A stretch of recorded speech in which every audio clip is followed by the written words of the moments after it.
Welcome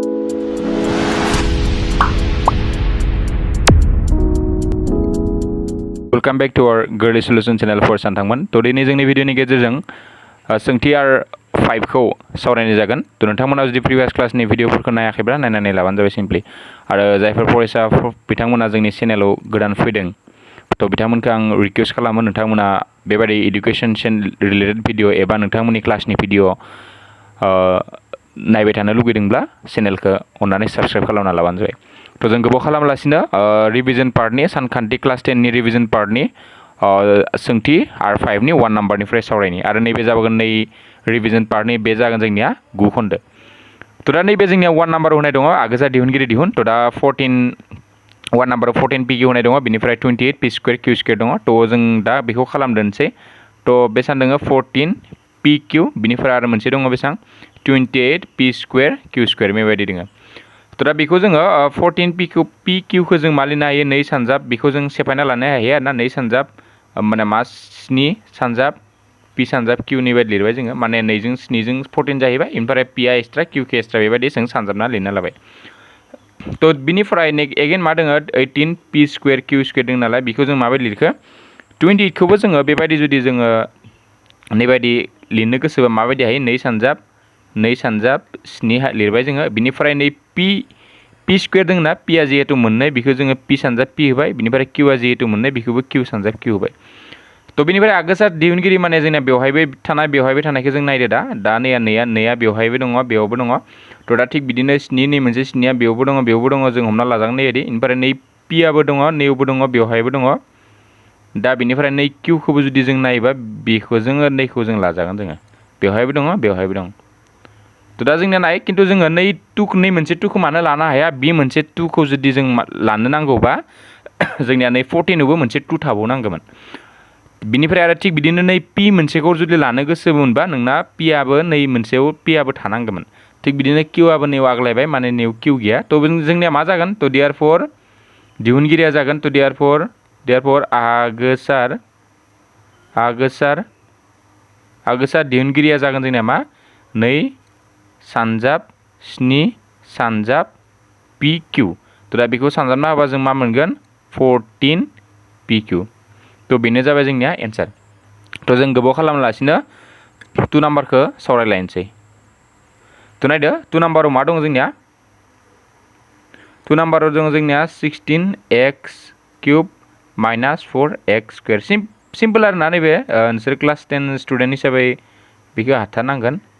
आं बिथिं बोना लाबाय दा 16x क्यूबखौ जों माबायदि लिरनो हायो नाय जों नै मोनसेखौ लिरग्रोनि हा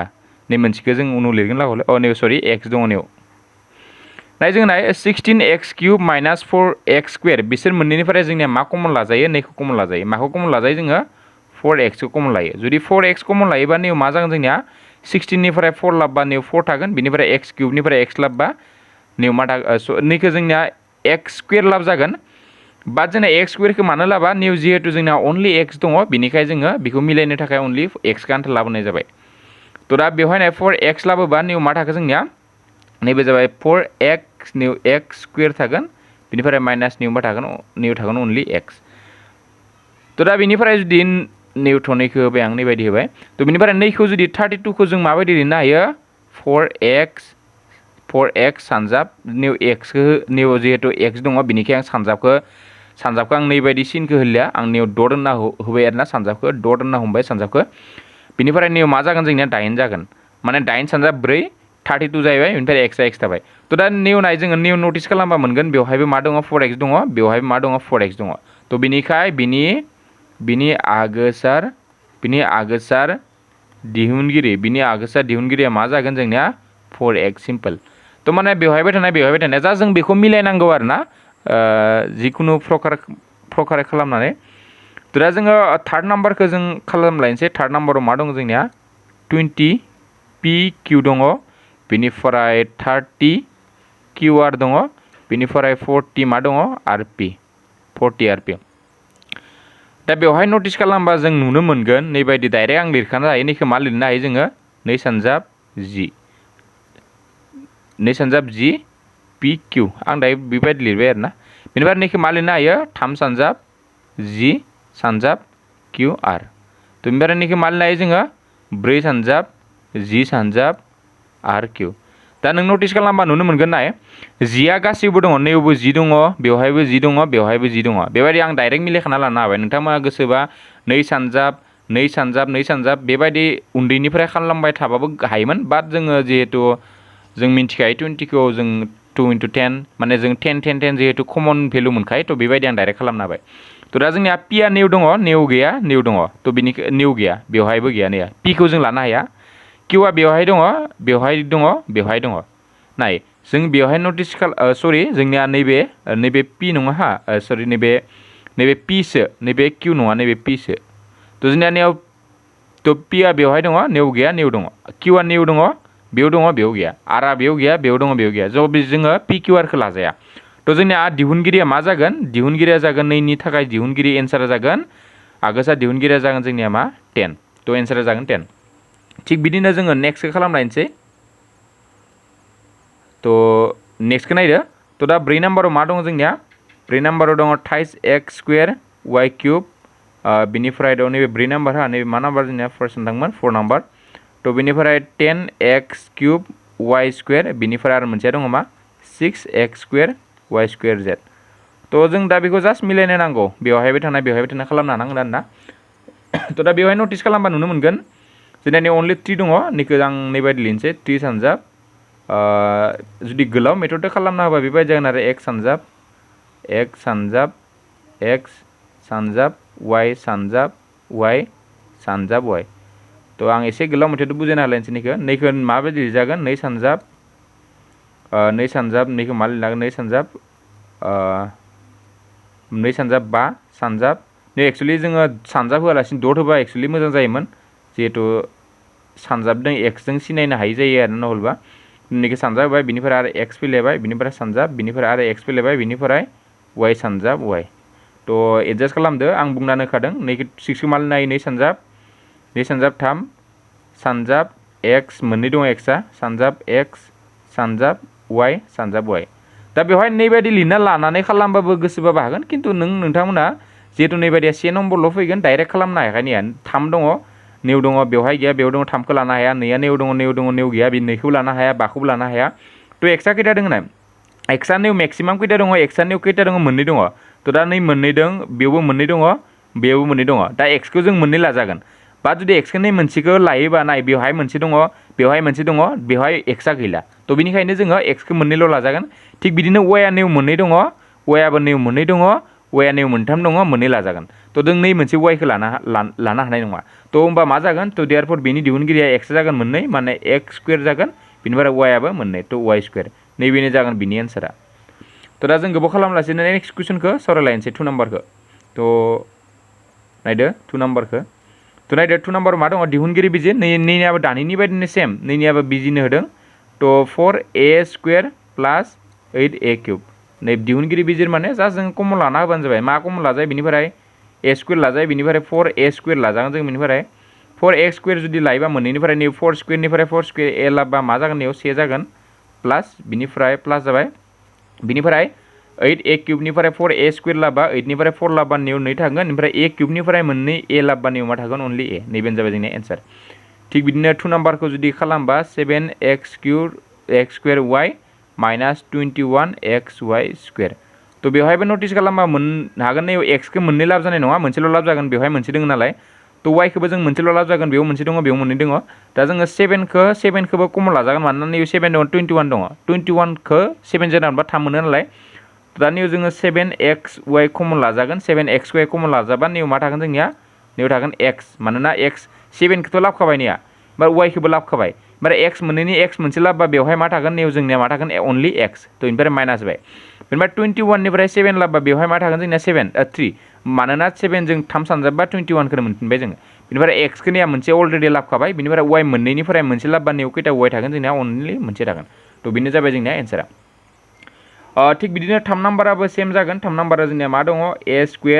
bc प्लास ab² c प्लास abc³ माने जोंखौ सरि नैबे स्कुवेरसो बेबायदि कुइसनखौ जास्ट जोङो नैबायदि माखौ लाबोजागोन बेखौल'सो नायनो आइडिया लाना खालामनांगौ आरो ना दा जोङो बेवहाय ए मोननै दङ निउ मोनसे दङ निउ मोनसे दङ होमबा ए खौ मोनसेल'सो लाबोनो हागोन मानोना निउ मोननै दङबाबो ए आ निउ मोनसेल'सो दङ ना बेनिखायनो मोनसेल'सो लाबोनो हागोन जोङो बिया निउ मोनसे दङ निउ मोननै दङ निउ मोनसे दङ थ' दा जिउ निउ मोननै दङबाबो नै मोनसेयाव मोननै दङबाबो बिया नोंसोर मोननैयाव मोनसे मोनसे दङ ना मोनसेल'सो लाब जागोन थ' बेनिफ्राय सियाबो निउ मोनसे दङ निउ मोननै दङ थ' दा मोनसे थानानै निउ मोननै थादोंबा जों मोननैखौ लाबोनो हाया मानोना निउ मोनसेल'सो दङ नालाय थ' बेनिखायनो जोङो निउ मा लाब जागोन जोंनिया अनलि ए बि सि खौ कमन लाजागोन ए बि सि कमन लायोबा नाय बि सिया ज' अलरेडि फैखाबाय नैनिया ए मोननैनिफ्राय मोनसे ए लाबोबा निउ मोनसे ए थाबाय थ' बिनिफ्राय निउ प्लास होबाय थिग बिदिनो नैया ए आरो सिया लांबाय बि मोननै दंमोन बि मोननैनिफ्राय मोनसे बि लांबा निउ मोनसे थाबाय बिनिफ्राय ए बियाथ' नि लांखाबाय इयावहाय बिनिफ्राय सि मोननै दंमोन सि मोननैनिफ्राय मोनसे थांबा निउ मा थागोन सि थ' नैबेनो जाबाय एन्सार ए बि सिया बायजोआव खारबाय सिङाव थाबाय ए प्लास बि प्लास सि थ' बेनिफ्राय गोबाव खालामलासै नेक्स्ट कुइसनखौ सावरायलायनोसै थ' नेक्स्टआ मा दङ 4 नाम्बारा जोंनिया नायदो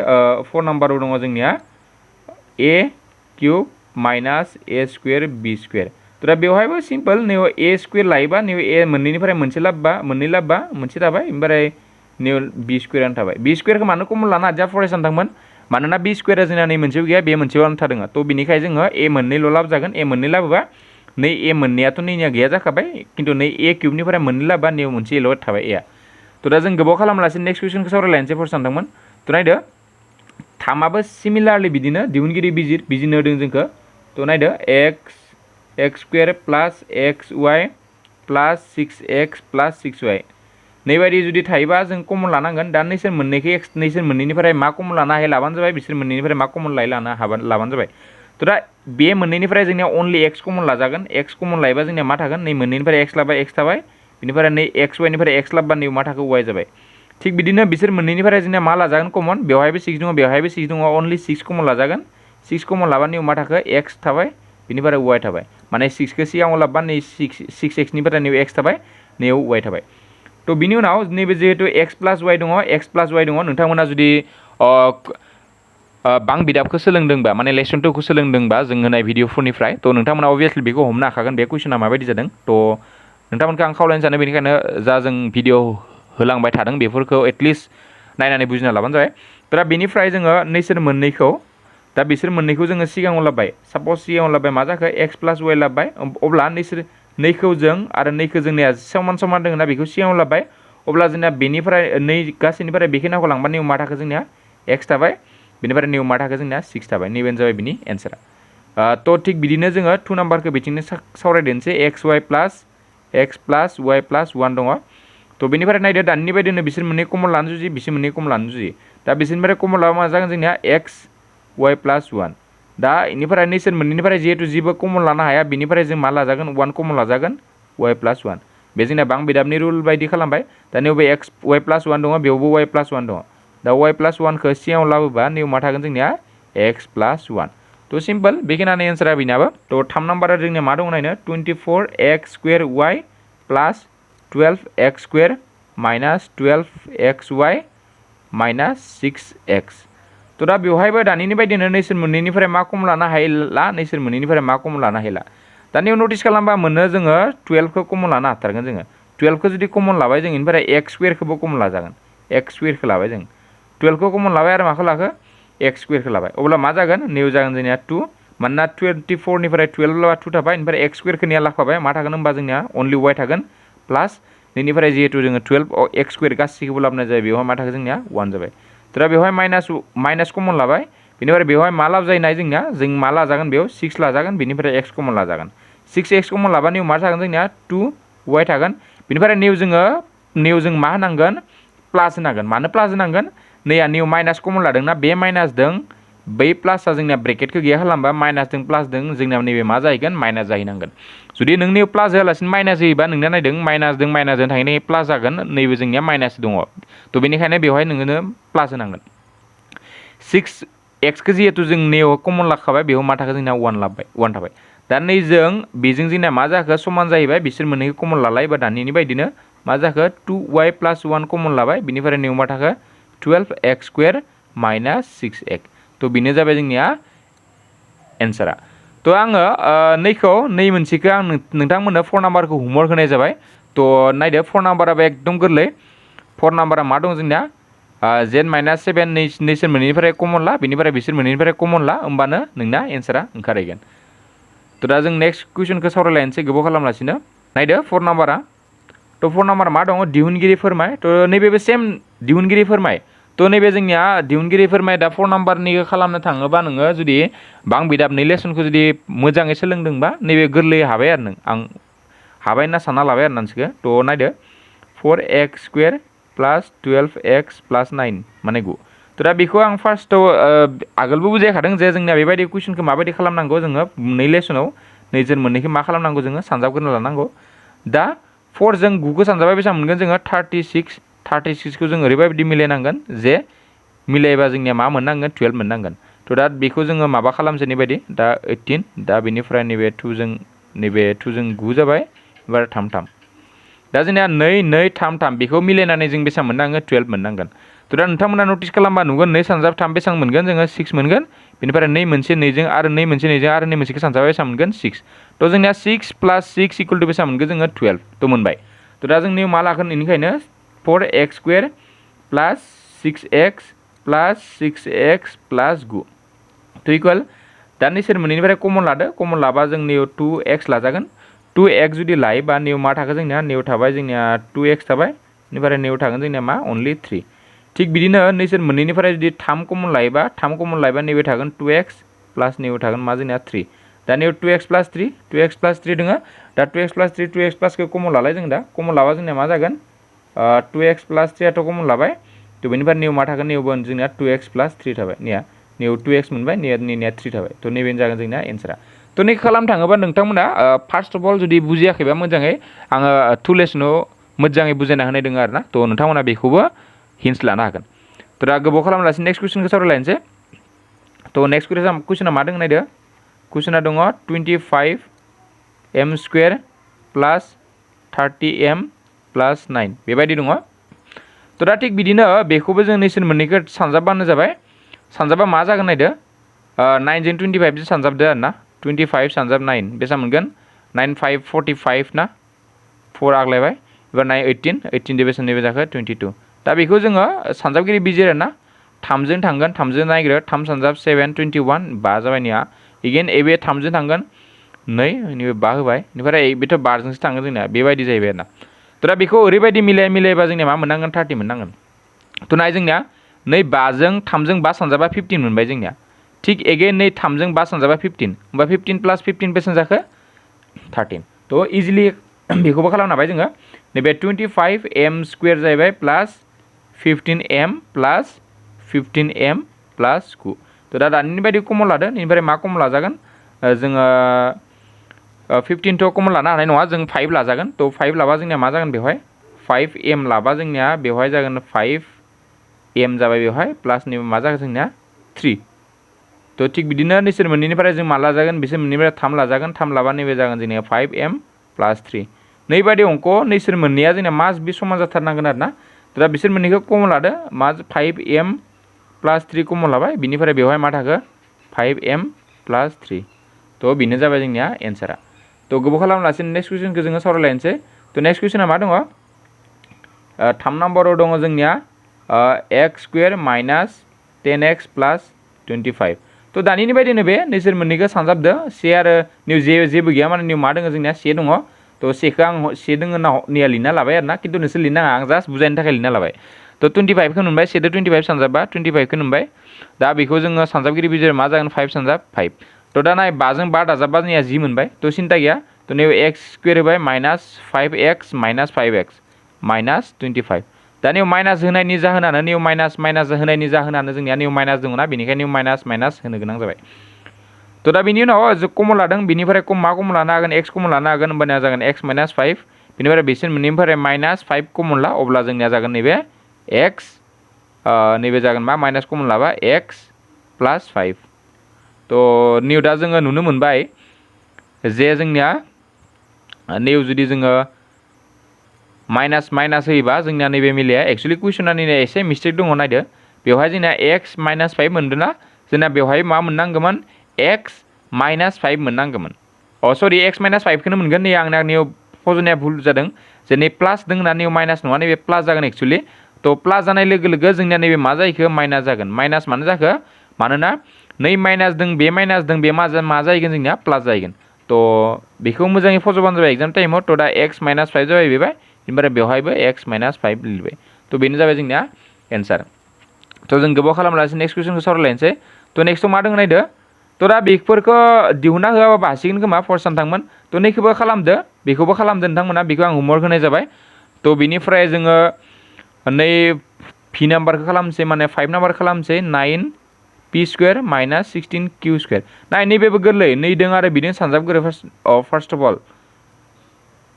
नैखौ जोङो मा रुलजों खालामनांगोन ना नैबे बि स्क्वायर दङ ना नैबे सि स्क्वायर दङ एक्चुअलि बेखौ जोङो बेबायदि खालामनाङा बे एक्चुअलि रुला आलदा आं खालामनो हागोन दे नैखौ खालामग्रोनोसै दा 5 नाम्बार खालामग्रोनोसै जोङो दा नैखौ डाइरेक्ट कमन लानो हागोन आरो जुदि कमन लायाबा जों ए स्क्वायर माइनास बि स्क्वायर फर्मुला सेफायनो हागोन होननाय बायदि आरोना ए स्क्वायर माइनास वाइ स्क्वायर फर्मुलाया जोंनिया मा एक्स प्लास वाइ होल इन्टु एक्स माइनास वाइ बेबायदि आरोना फर्मुलाया जोंनिया बेबायदि तो दा नैबे मा जोङो जोंनिया बेखौ जों माबायदि लिरजायो 3p होल स्क्वायर माइनास नैखौ मा लिरजागोन 4q होल स्क्वायर तो दा बेखौ जुदि जोङो नै फर्मुला सेफायबा मा जागोन बेयो 3p प्लास 4q whole into 3p minus 4q तो बेबायदि जाबाय आरोना एन्सारा जोंनिया नैबे नै मोनसे फर्मुलाखौ सेफायबा तो जों एगेन नेक्स्ट खालामलायनोसै दा जों नाय नै मोनसे जुदि कुइसनखौ खालामोबा बेयो एसे आलादा जागोन 4 नाम्बारा 1 to 1 b square minus 88 bc plus 16 c square दा बेवहाय नटिस खालामबा बेखौ जोङो मा फर्मुला सेफायनांगोन जाना नाफोर सानदोंमोन बेखौ सेफायगोन जोङो x minus y whole square फर्मुलाया मा नोंथांमोना कमेन्ट बक्सआव हाखायोबा बे आं लिरना होनायनि सिगाङावनो खिन्था हरबानो जाबाय x minus y whole square जोंनिया x square minus 2x square plus मा y स्क्वायर नैबे जोंनिया फर्मुलामोन तो बेवहाय सेफायनो थाखाय नैखौ जों मा खालाम बेवहायनो जोंनिया नै बायदि फर्म होनाय दङ आरोना नैखौ जों माबायदि लिरनो हायो 11b होल स्क्वायर माने 11 सानजाबा जोंनिया बेसेबां मोनो बे 1 to 1 मोनफिनगोन आरोना तो बेनिफ्राय नैखौ जों फर्मुला सेफायनांगौबा 2 सानजाब 11 सानजाबनिया 18 मोनदोंना 18 मोननो थाखाय निउ मा होनांगोन जोङो 4 होनांगोन बेनिफ्राय निउ b डट c माने नै b आ एक्चुअली नै b आ नै 11b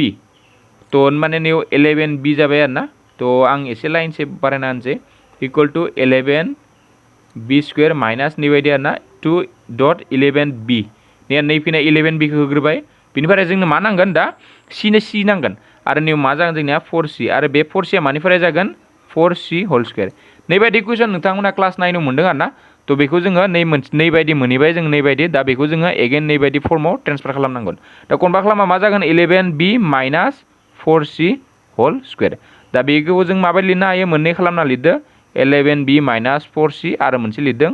11b माइनास 4c तो बेबायदि जाहैबाय आरोना जोंना एन्सारा तो नैबे होल स्क्वायरा नैखिनुसो हा नैखिनु नङा नैनि सायावसो होल स्क्वायर तो दा एगेन जों गोबाव खालामलासै नेक्स्ट कुइसनखौ सावरायलायनोसै तो जोंनिया 6 नाम्बाराव मा दं नायदो l plus m whole square minus l minus m whole square तो बेबायदि जोङो जोंनिया नायदो तो दा बेखौ जोङो डाइरेक्ट फर्मुला सेफायगोन मा formula a square minus b square equal to मा फर्मुला a स्क्वायर माने x square minus y square equal to फर्मुलाया मा जोंनिया x plus y whole into x minus y बे फर्मुलायाव जोङो बेखौ खालामगोन तो दा नैखौ नाय नैबे x स्क्वायर नैबे y स्क्वायर नैखिनाखौ x हमना लाबाय नैखिनाखौ y हमना लागोन जोङो तो दा नायदो x square minus y square निया x प्लस y जायो नालाय l plus m plus l minus m नैबे जाबाय जोंनिया फार्स्ट मोनसेया बिनि उनाव एगेन जों खालामलायगोन l प्लस m एबार नै माइनास दङ ना नै माइनास जाबाय minus equal to l minus m तो l बिनिफ्राय नै माइनासखौ मा खालामहैगोन नै माइनासजों प्लास जाहैबाय प्लास m जाहैबाय तो बिनिफ्राय जोंनिया नै m जों प्लास माइनास केन्सेल बिनिफ्राय नै l जों मा जाखो प्लास माइनास केन्सेल बिनिफ्राय नै l जों l दाजाबा मा जाखो बे 2l सानजाब नै m जों m दाजाबा मा जाखो बे 2m दा बिनिफ्राय 2 जों 2 सानजाबा 4ml बेखिनिखौ जोङो मोनबाय तो जों बे भिडिअनि गेजेरजों बेखिनिखौनो सावरायनाय जाबाय तो नेक्स्ट भिडिअआव जोङो जेसेबां आद्रा दङ बेखिनिखौ सावरायनाय जागोन थाबैनो तो नोंथांमोना जुदि भिडिअखौ मोजां मोनदोंबा लोगोफोरनो शेयार खालामजालायबानो जाबाय आरो आं एगेन बुंफिनदों जुदि चेनेलाव गोदानबा जोंना 5K जाहां बयबो साबस्क्राइबखौ खालामथारना होबानो जाबाय अननानै आरो मोजां मोनदोंबा एटलिस्ट लाइक होनो बावनो नाङा बयबो तो गोजोनथों फर सानथांमोन बाय बाय